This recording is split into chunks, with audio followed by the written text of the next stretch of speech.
Hello, everyone, and welcome to this Authors in Conversation panel featuring the 2024 Minnesota Book Awards finalists in the competitive Emilie Buchwald Award for the Minnesota Nonfiction category.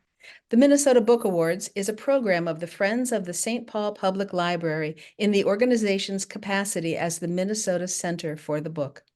This year's book awards are sponsored by Education Minnesota, and the Emilie Buchwald Award for Minnesota Nonfiction is sponsored by Annette and John Whaley. My name is Karen E. Cooper. I'm a historian with a keen eye and a keen interest in old Minnesota photographs. I was so proud to win the Emilie Buchwald Award in 2023 for my book, When Minnehaha Flowed with Whiskey, A Spirited History of the Falls.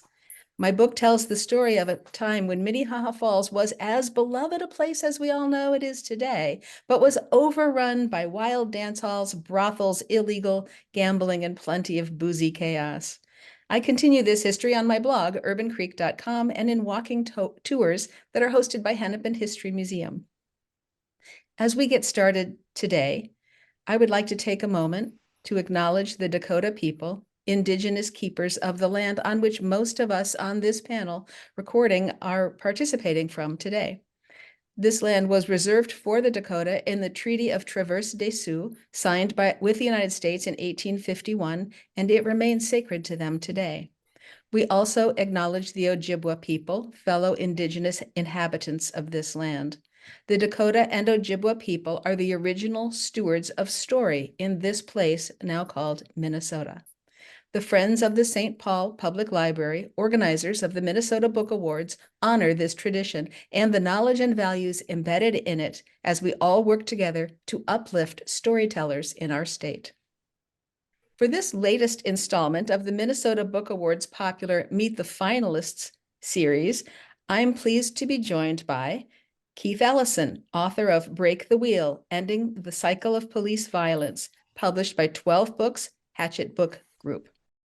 Timothy Cochrane, author of Making the Carry, The Lives of John and Tchi-Ki-Wis Linklater, published by University of Minnesota Press. Pete Kero, author of Minescapes, Reclaiming Minnesota's Mined Lands, published by Minnesota Historical Society Press. And TD Mischke, author of Winter's Song, A Hymn to the North, published by Skywater Publishing Cooperative. Congratulations to each and all of you for the MNBA finalist nod. I've been in your position and I know just how exciting it is. Thank you, and congratulations to everybody.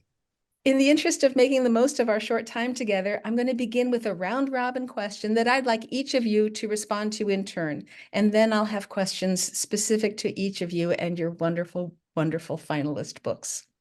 So my round-robin question for everyone is this. If someone stayed up all night reading your book and excitedly talked about it over the breakfast table the next morning, what would they say? And I'll take that first to Keith Ellison, who is our Attorney General as well as a pretty good writer. So thanks for coming today, Keith. Well, thank you. And again, it's such an honor to be with this great group of writers and fellow Minnesotans. In Break the Wheel, I described how George Floyd was murdered and how we carried the case through trial. And I think that what I hope people would want to talk about is how ordinary people who happen to be on the corner of 38th Avenue and Chicago Avenue on May 25th, on Memorial Day 2020, in the middle of a pandemic, how even though they didn't know George Floyd, and they didn't know why he was arrested, but they saw that he was suffering. They saw that he's a fellow human being. They didn't know him. They didn't need to know him, but they knew that he was in pain. And they shouted, they raised their voice, they even whipped out their cell phones, but they really couldn't do much more than that.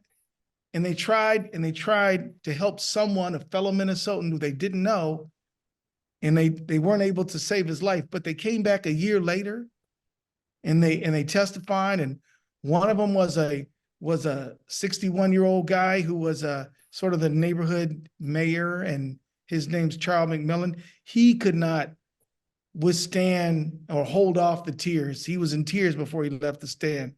And then there was another person, a firefighter, used to putting out fires, dangerous situation, Genevieve Hansen. used to facing danger, but she was on her day off and she was on a walk and she stopped to help and she was in tears on that stand. And then there was 17-year-old Darnella Frazier who stood up there and told her story. And I think the only one who didn't actually cry on the stand was 9-year-old Judea Reynolds, who had on a love t-shirt, who said that she wanted to call the police on the police because what she thought she saw was wrong. And so, you know, what I'm hoping is people walk away from the idea that you don't have to know the person, they don't have to look like you, but if they're a person and they're in distress, that we should all raise our voices and say something and do something. And these people, I think, are the heroes of the story. They're the ones who stood up. They're the ones who made their voices heard. And if it wasn't for them taking that video, I don't know if we'd be sitting here having this conversation right now. Yeah, I think there's real truth in that. It was so powerful to read those stories in your book. I was really moved by it. I loved all of you guys' work and all in different ways, and this was incredibly moving for me to read. Let's take the question to our next author, Timothy Cochrane, who wrote Making the Carry, The Lives of John and Tchi-Ki-Wis Linklater. And what would people talk about, Tim, over the breakfast table? Well, I assume they'd talk about the questions I've already gotten at book readings and such. So there's a few things that have come up. A lot of people are really interested in is how in the heck do you find the story? I mean, the Linklaters have passed away almost 100 years ago. And being indigenous people, there's not a whole lot of orthodox records. So finding stuff that gives you enough information to be comfortable in writing a biography is a dual biography is a bit of a effort. So people want to know where I went and that kind of thing. As far as the Linklaters go, the other few points that come up repeatedly is the strength of their character. They faced some tough times, including the loss of their daughter by a white logger who then disappeared and went to Canada and never was found. John Linklater's grandmother died in suspicious circumstances. John led a group of, quote, leading industrialists from Chicago and Milwaukee to Isle Royale on one trip. And believe it or not, there was 3 ships that they came on, and one of them that was named the Swastika. I mean, that was the time period in the 1920s that he was an Indian game warden arresting white men for game violations. So it's quite the power differential that they functioned in, particularly John functioned in, is something that people both marvel at and then want to talk about as well. Another topic that comes up pretty often is our ignorance of Canadian history and Canadian history that isn't very far north of the northern part of the Minnesota border. And probably the best example of that is the putting in of the Dawson Trail, which all this was learning for me too. So I'm not going to stand up and say I knew this stuff, but which is sort of the Canadian Oregon Trail with boats. That's how they got to the Western prairies. And it's also how they suppressed the Riel Rebellion in Red River, or what we call now Winnipeg.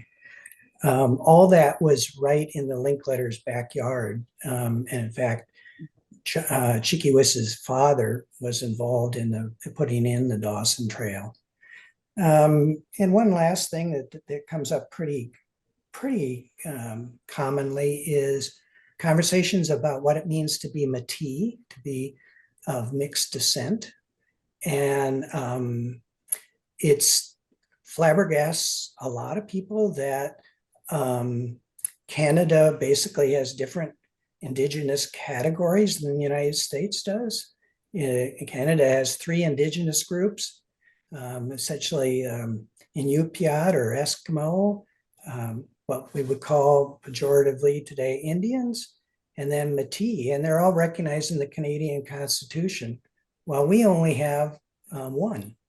So the story takes you into basically the construction of racial categories. And it was just, that's where the Linklater background takes you. John was of mixed descent. So, but John was also never recognized as a Canadian or American. So he was an indigenous person that had no country, because he was too early to be recognized as a Métis. And he wasn't born in the United States, so he couldn't be an Indian as recognized as a Boys Fort band member or Grand Portage or whatever. So the story just opens the door on a lot of topics, a lot of things that are both big and small.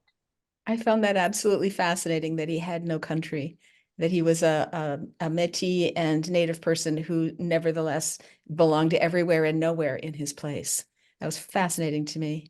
Yeah, so thank you for that. Let's take our question next to Pete Kero, who wrote Minescapes, Reclaiming Minnesota's Mined Lands. Tell us what people would be most excited about over the breakfast table, please. Well, thank you, Karen. I decided to, as I was contemplating your answer, give you the honest answer. I've only ever heard from one reader who actually stayed up all night to read my book. He happened to be in the book in the last chapter, so he may have had ulterior motives. Most often what I hear is what I heard at a book club last night, that some readers approach my book with a little bit of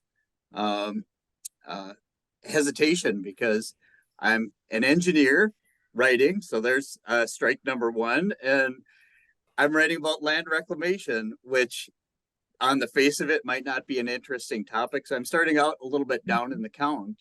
And as my sister said when she embarked on the book, it was surprisingly interesting as she got into learning the story that there are 3 U.S. presidents featured in the narrative of the book. And Bob Dylan and his girlfriend make a cameo appearance because they're, of course, Native Iron Rangers, and they interacted with the landscape here on the Iron Range. And we've got architecture professors and students, daredevils like ski jumpers and mountain bikers, and they're all pointed in the same direction, which is how to try to make the most of the necessarily disturbed landscape of the Iron Range, and try to turn it into something that's useful for people, reclaimed back to nature, and it just creates some interesting little through lines in the narrative that people find unexpected. And so not everybody knows that we still are engaged in active mining here in Minnesota.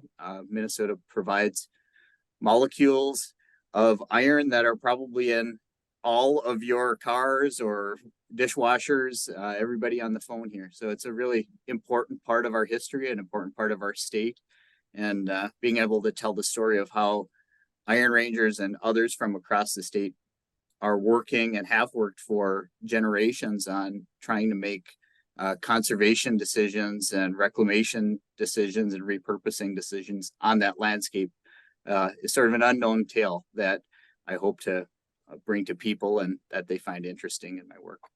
Yeah, I really enjoyed reading about your descriptions of the landscape and how there's piles of different kinds that have been sorted for different reasons, and how will those be considered in the recent past and in the upcoming years as mining techniques will undoubtedly change. What's going to happen up there? I found that a great question to think about as I was reading your work. So yeah, thank you. All right, so Tom Mischke is our final author in this round. He wrote Winter's Song, A Hymn to the North, and I have a lot of North in me. So let's hear about what excites people about your work, please. I think the dominant thing I would hear from someone excited about having read the book would be that they identified with the notion of having a relationship with the season. that the season of winter in the North is such a dominant player in our lives that we are forced to develop some sort of relationship with it. We can't ignore it or have it be just something passing by as we're busy doing other things.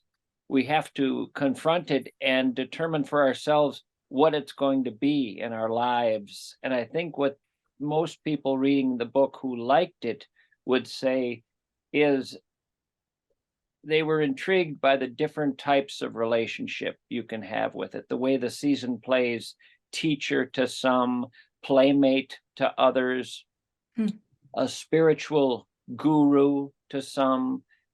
There are countless ways to come at winter, and I come at it from a slew of different directions, including winter's shadow side, the fact that there are people out there tortured by it. I don't ignore that. I take that head on, but I take it head on the way it's part of life. And the idea that it's something to run from is rather silly. And I think counterproductive, just as running from anything that is unpleasant in life is counterproductive versus facing it. So I think they would be intrigued by the way winter presents us with a hand being held out that we can grasp in any number of ways and decide what this season is going to be for us in our lives.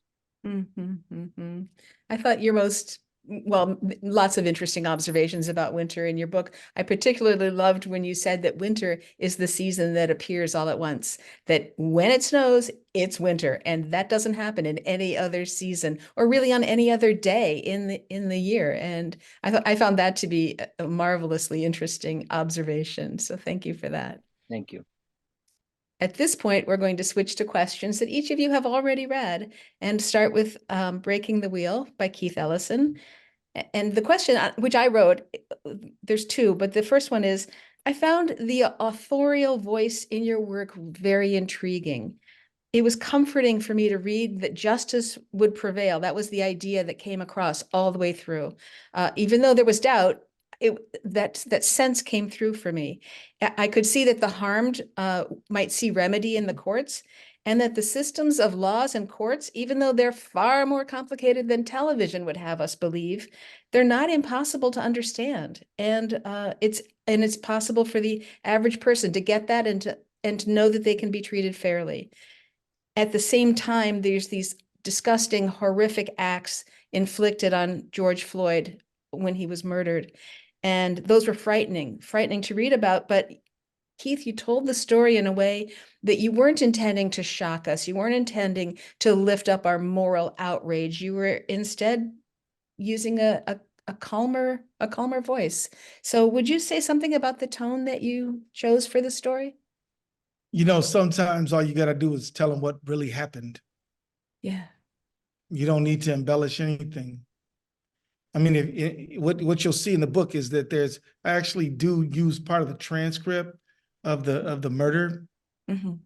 And so many people have said, you know, just reading that sort of blew my mind. And, you know, I'm like, look, you know, we don't have to add any sauce on it. It is what it is. You know, this man at the hands of the state was brutally murdered, and we proved it. And it was not a foregone conclusion that we would be able to prove it. In fact, history was on the side of Derek Chauvin. If you looked at history, Chauvin had every reason to believe he was walking out of that courtroom. The people who killed Walter Scott walked out of the courtroom. On the first trial, the people who beat Rodney King walked out of the courtroom. There was every reason to believe he was going to win. And yet, you know, he didn't. So my thought was that I wanted people to understand that the drama is embedded in the action, not in any adverbs or adjectives that I'm going to jam in there. You know, and so also I just wanted to help people understand that, you know, the title of the book is Break the Wheel. Which wheel? Well, the wheel of injustice that just keeps rolling.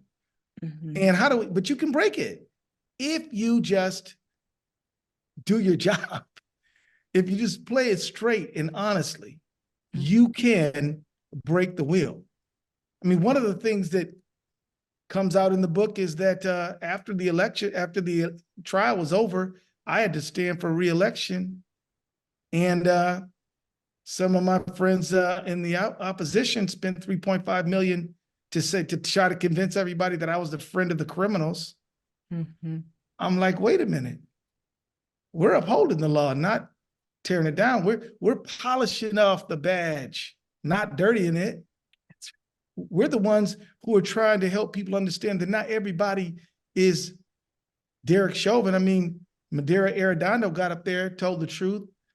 Katie Blackwell, police officer, got up there and told the truth. A lot of officers got up there and did the right thing. And I don't want people to get the impression that everybody who is trying to enforce the law and protect us is some sort of a racist bad guy. It's not true. And at the same time, I wanted people to get the sense that even Derek Chauvin is not some kind of a monster. Derek Chauvin is not a monster. We could not find one piece of evidence to put in front of a jury to prove that he was motivated by racial bias. The real story about Derek Chauvin is he's a guy who goes along to get along. Everybody else was doing it. You know, it's the banality of evil, right? You know, we want him to have horns and a tail, but in truth, he's just a 140-pound guy who did what he got away with. And that's the real truth of it. You're looking for a monster, there's no monster. It's just us.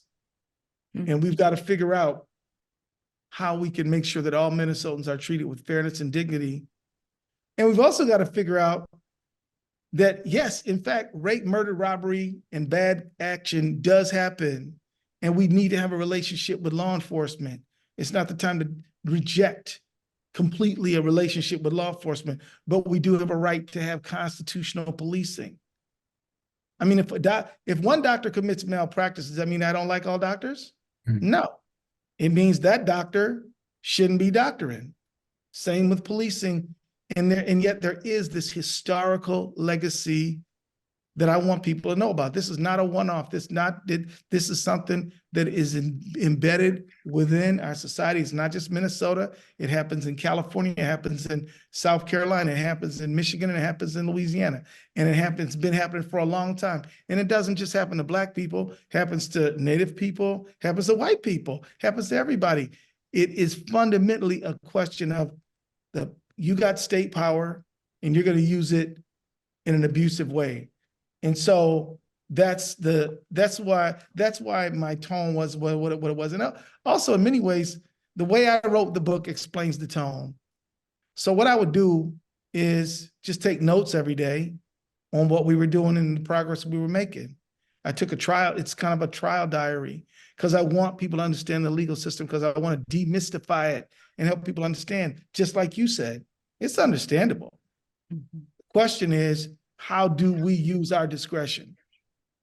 If I'm a prosecutor, do I say that officer's my buddy and me and him go hunting for deer every season, so I'm not going to prosecute even though I know he committed a crime? Because that's the norm, honestly. Or I'm a judge and I want to make sure that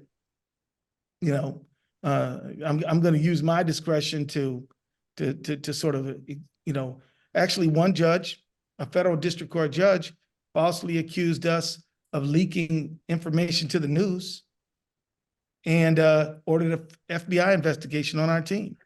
That happened. And so, I mean, it's not easy when, you're trying to prosecute a case and you got to put up with all these institutional barriers and roadblocks. And, so I just figured I'd get up there and tell it like it really happened.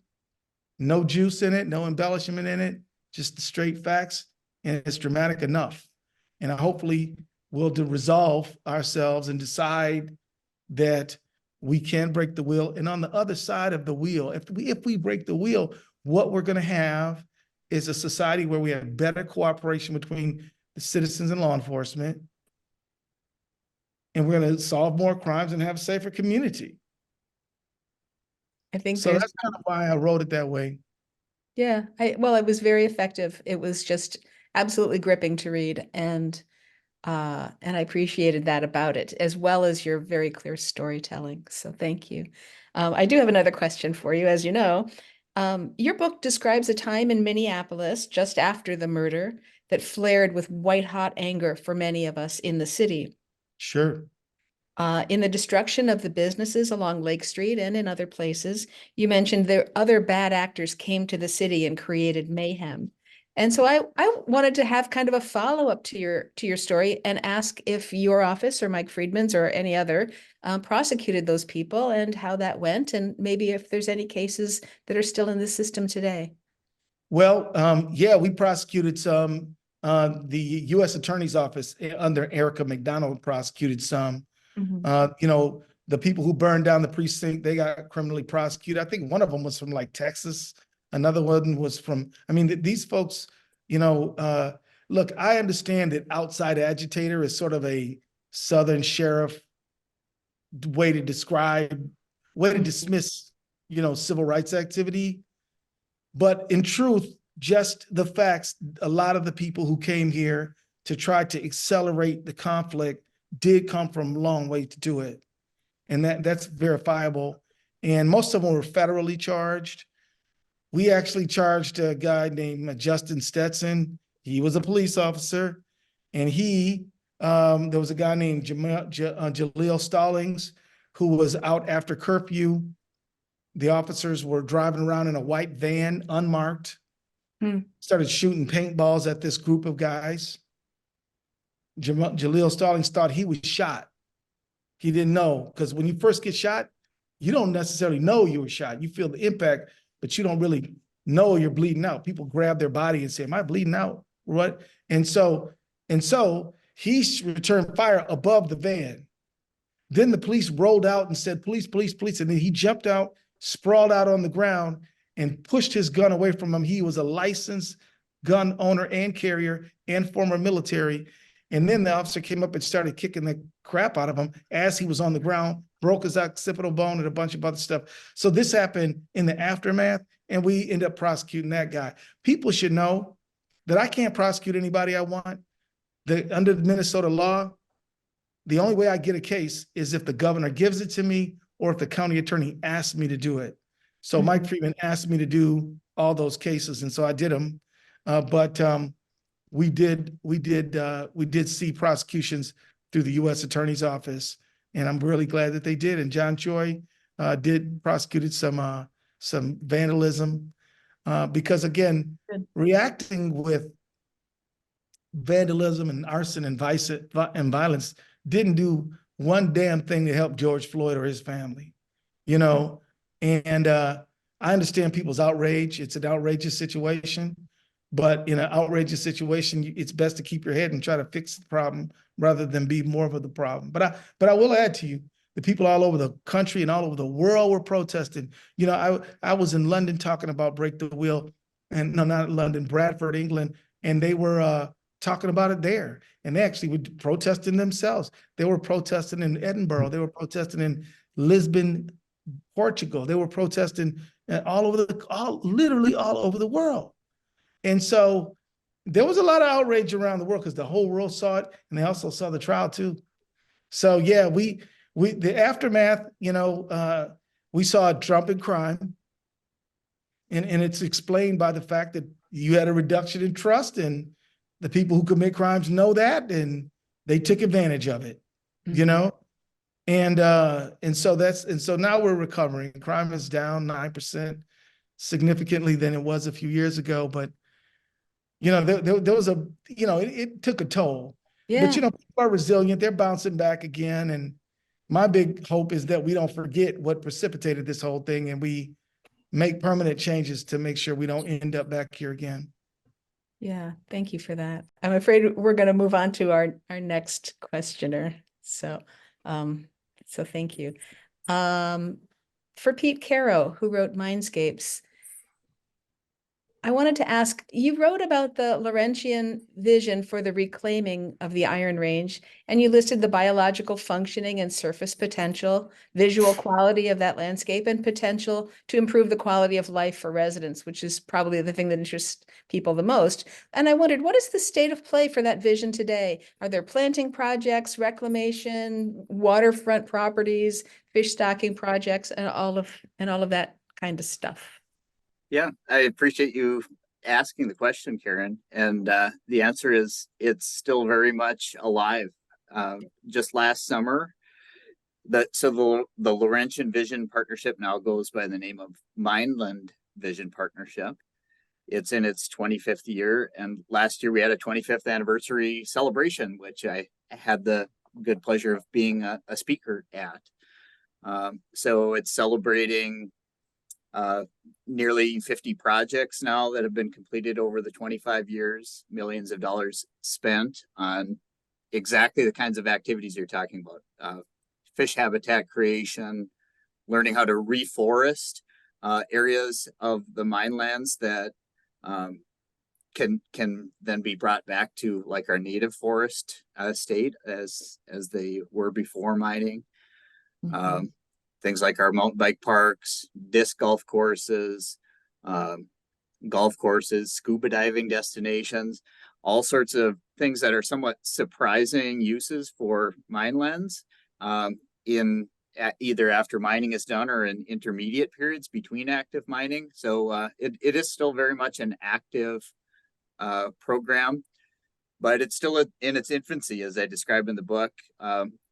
Mining's been going on here for 130 years. It's projected to go for 100 or more additional years. And so the activity of mine reclamation and repurposing will continue. So 25 years is just a drop in the bucket with respect to what's coming up, and sustaining that all volunteer community group of stakeholders who come from the mining industry and the public and public officials, city representatives, academia. Keeping that alive is kind of an accomplishment after 25 years. There aren't too many nonprofit, loosely held groups that are still going at this point in their life. So I think that's a great accomplishment for our region, and it's been seen as a model for other regions as well. Yeah, well, you've got that giant hole in the ground at the Hull Rust Mahoning mine, and you got to do something eventually. And I know there's more to it than that, right? Yeah, well, the Grand Canyon of the North, that's what they call it. And that's where those iron molecules that I talked about that are distributed throughout the world and the nation come from. The hole in the ground right by my house. Yeah, indeed, right. My second question is, given the stockpiles set aside in the early days of mining and the current production of taconite, will the Iron Range continue to undergo the destruction that extraction causes? And what community resources, such as towns and parks and roads, seem most at risk to you today? We are an economic resource center for the region and the nation. So yes, mining is going to continue on the Iron Range as it has for 130 years and will continue into the future. Sort of a necessary action to provide the raw materials that we all enjoy in our lives, right? So along with that, our towns have a unique history because we have been mining here for 130 years. When they were originally founded, the towns had to be close enough to the mines that the miners could walk to work. That's why they're literally so close, literally embedded within the iron formation itself. A little known story is that Greyhound bus was founded here in Hibbing to motorized transport miners to work. So that was an innovation that happened from our region, and we're still innovating in many ways. But our history is that these towns are literally on top of the iron ore resource and surrounded by iron ore resources. So that's the continual tension that needs to be managed as this goes forward into the future. That we are embedded. Some people call it urban mining, literally, that we're embedded within the iron formation itself. And the interplay between people and that environment and resource extraction is what makes it interesting. I think the story about how to forge a future together, and then how to work together to reclaim and repurpose the mine lands in a way that is beneficial to our current generation and future generations. Yeah, I was so interested that you live on one of those mining piles, Pill Hill. Yeah. Okay, let's move our questions to Tim Cochrane and his book, Making the Carry, which is a native story of the far north parts of Minnesota and even farther north. I wanted to ask about John Linklater in particular.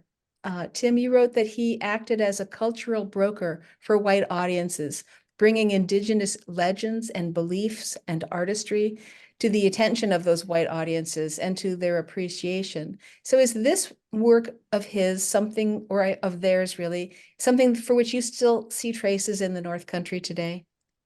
Yes, absolutely. There's many instances where his work, if you want to call it that, survives, but people are unaware that it had something to do with Linklater. Mm-hmm. As far as being a culture broker, one of the things that he was absolutely committed to doing was being basically a teacher or a mentor to mostly white people that had less experience in the North Country and wanted to know about getting along, animals, plants, whatever. There's an interesting tradition in the North and from Minnesota where both what I consider the two principal conservation giants in the North Country, Ernst Oberholzer and Sigrid Olson, basically have their inspiration or mentors are Indigenous men. And that's known by a few, but not by very many.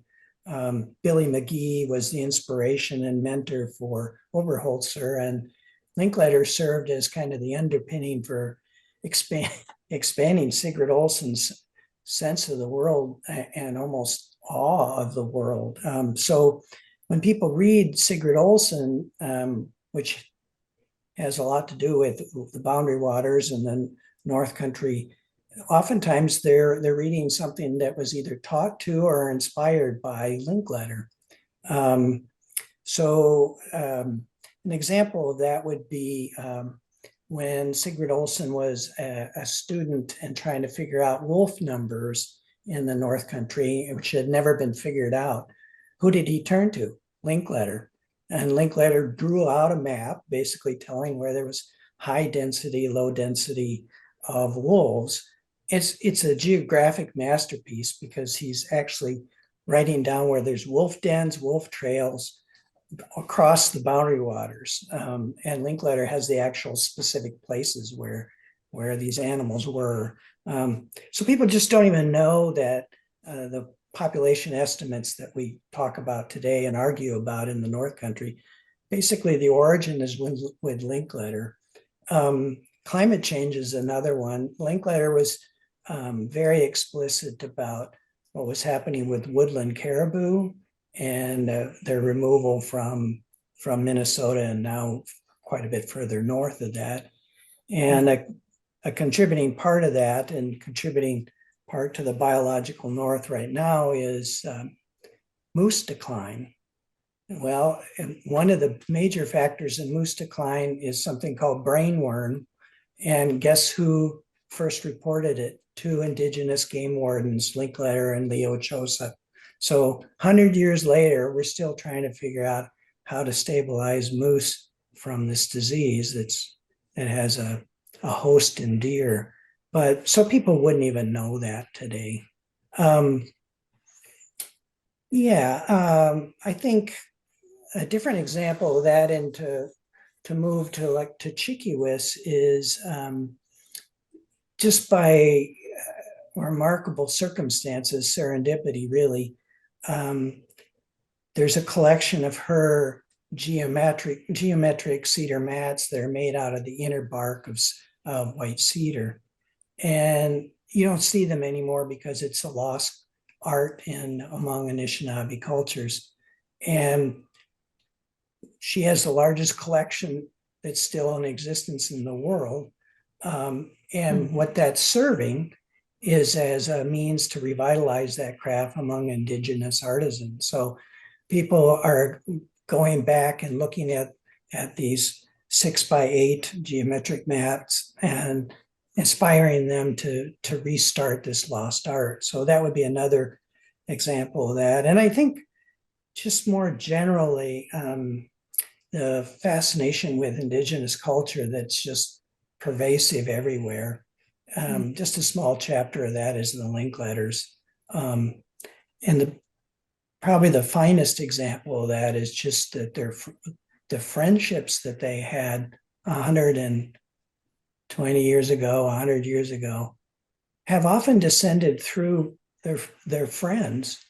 And so we're in the third, fourth, and fifth generation. And the friends of the Linklaters' kids and grandkids and great grandkids are still talking about them. So it's kind of humbling when I hang out with the Linklater descendants, and they're always bringing me in to meet X person from Ely or from wherever, because the family has such fond memories of the Linklaters. So yeah, there's a lot of ways in which their influence and their artistry and their knowledge is basically just been kind of papered over, but it's there. Well, that's, I think, the work of a historian to pull those breadcrumbs together and share them with us. So thank you for that. I do have another question about Tchi-Ki-Wis and John Linklater and how they were experts in their environments. When you just talked about him doing the wolf survey and how he was an expert at moving through an enormously large country and knowing very small details about it. And that's kind of amazing to us in our cars today. But he did it all without obviously motorized transportation. Maybe a motor on his canoe. In any case, people in other places and other cultures who are not this Métis and Anishinaabe couple, what do you think that their story can teach us about being our own experts in our own environments? Yeah, and that's a great question and a hard one too. So I think really they're sort of the basis of the Linklaters' knowledge that gave them such insight and knowledge about the natural world. There's really 3 points to that. One is they're still living off the land. I mean, this is the last group of people that are, they're winter fishing on Jackfish Bay. They're setting up these on the ice, and they're setting up these set lines that whenever a pike takes the fish, they would wave in the air, and that's where the name Jackfish Bay comes from. Actually, is from that tradition of fishing there in December and January. So they're still eating off the land, and Tchi-Ki-Wis in particular was extremely knowledgeable about plants. So that's probably not something that somebody today could do in Minneapolis or St. Paul, but that's a good part of where their knowledge came from. A second one is what they were basically given culturally. And Linklater is a good example of that, traditional environmental knowledge that he was taught by others, in Anishinaabe and a Métis culture, it's often uncles. So he had a traditional way of learning about the environment. And frankly, the language helps too. The language is Anishinaabe, Moen, and Mischke, the Métis language, is all about relations, and it's verb dominated. It's about things that are interrelated. So it encourages people to see things in relations with one another. That's probably out of the grasp, again, of somebody in St. Paul or Minneapolis. But to your point, I think the real one, and the one that's remarkable about Linklater, is just his intense curiosity about things. He was always asking why. And so, and the why and his sort of we might want to call it citizen science kind of approach to things, was always being debated with traditional ecological knowledge. So sometimes things were changing that couldn't be explained through, but there's very few people in my lifetime that I've met or learned about that have that, just that intense curiosity about the world and the natural environment. And I think that's the one, to get to your question, is really the one that if people do that, it doesn't matter if they're in Stillwater or Sauk Center or wherever, that's the entree point to really learning and being knowledgeable and appreciating where they are, wherever that may be. Yeah, I think that's really true. Be observant. I mean, Keith talked about that too with his bystanders, right? Mhm. Observant, and then do the thing that needs to be done. Yeah, Right. super interesting. Thank you. I think we'll turn now to Tom TD Mischke and his book for Winter Song, which is lyrical and poetic and lovely. And I adored all of your work, guys, and I liked this one too. My question for you, I have two. Any of us who've lived in the North for long recognize the stories of stuck cars and sidewalk shoveling techniques and the critical choice of mittens versus gloves. But what about those who flee the cold? Are they missing something important? In other words, does winter make us better people? I don't believe it makes us better people. It does make us different people. And I think the book tries to make the point that it shapes us in ways we don't even see, as all intense experiences do. I think one of the things that is both pathetic and also kind of lovely is I wrote this book the year we didn't get winter. And I say pathetic because a lot of people talk about the book now as an obituary for winter, a eulogy. Oh. It's not what I wanted. I wanted it to be about a season we're going to have plenty of the rest of our lives. And we probably will in some form or another. But lovely because the way you can understand a season best is having it taken away. Were we to live in this kind of a winter all of our lives, we would be different people. Mm-hmm. And I hate the terms better or worse, but I wouldn't like us as much. The intensity of winter brings out great qualities in Northerners, not the least of which is compassion. We have to look out for one another in the winter, and we have to treat people differently, because someone holding a cardboard sign at 15 below is in a far more desperate state than at 70 degrees. And passing them and not doing something in that situation has a cruelty to it that is not there to the same degree on a summer day. Watching an old person walk down the sidewalk and knowing what a fall can mean, using a snowblower on your sidewalk and knowing the next 4 neighbors are not only elderly but don't have snowblowers, and deciding to continue on.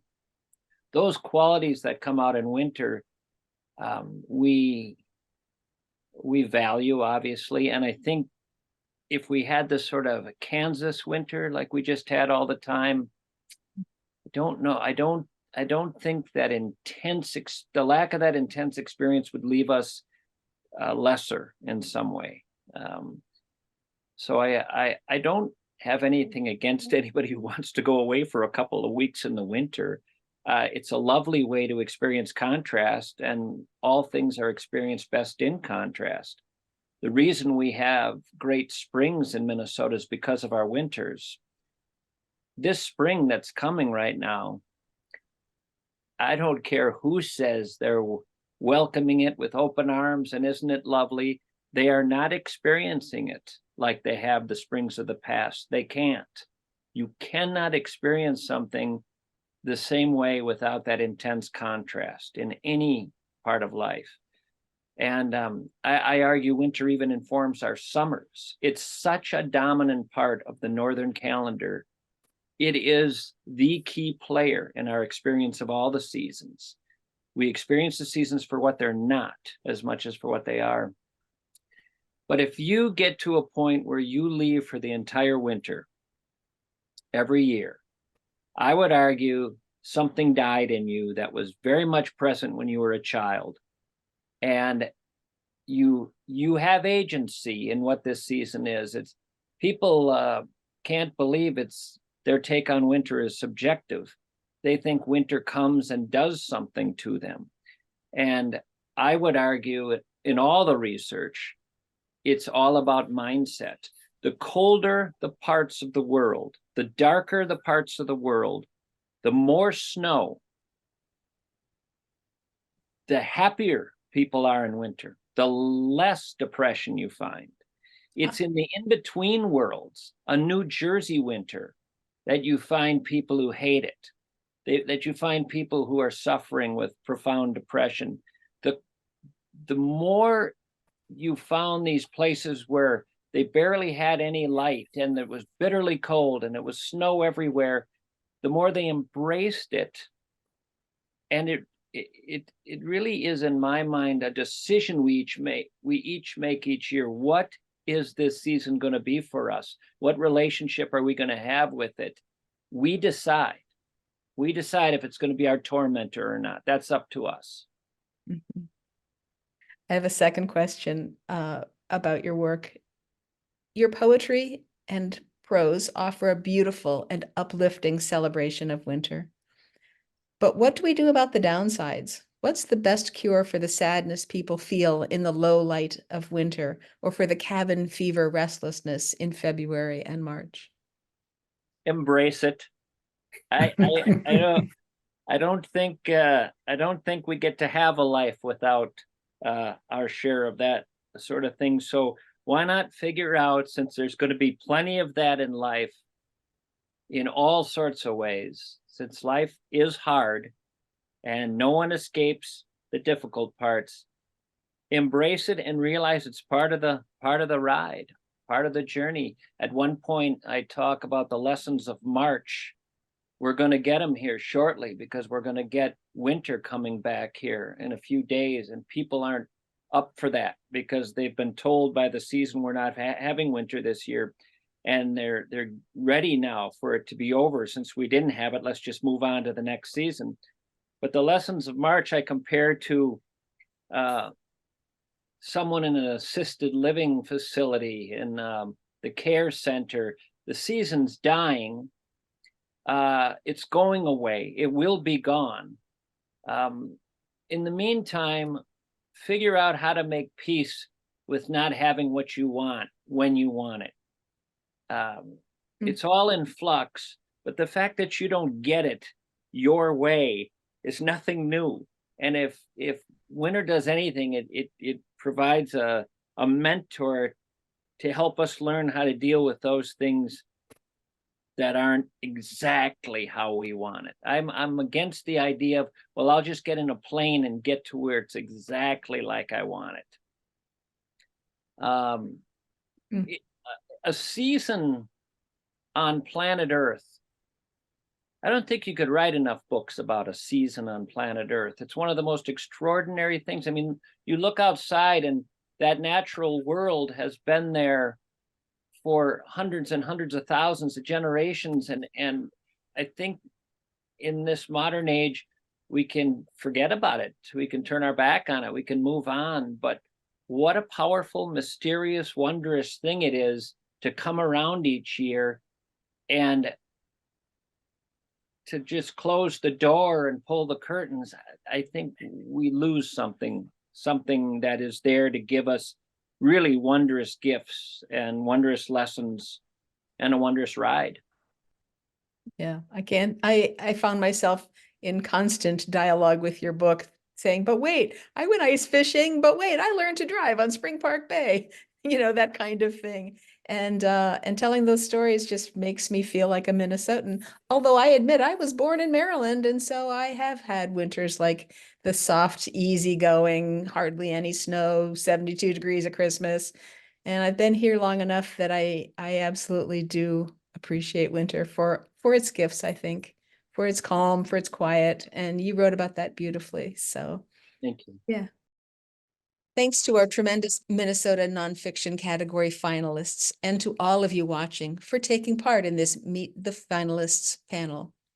If you enjoyed this talk, you can find a treasure trove of past events archived on the YouTube channel of the Minnesota Book Awards steward organization, the Friends of the St. Paul Public Library. And you can find more about future programs on their website, thefriends.org.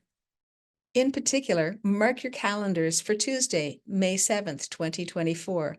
That's the evening that the winner in this category and 8 others are finally revealed. Join us in St. Paul at the Ordway Center for the Performing Arts. Tickets are just $22, including processing fees. Visit thefriends.org/MNBA for details. And thank you all very much for participating. It has really been an honor.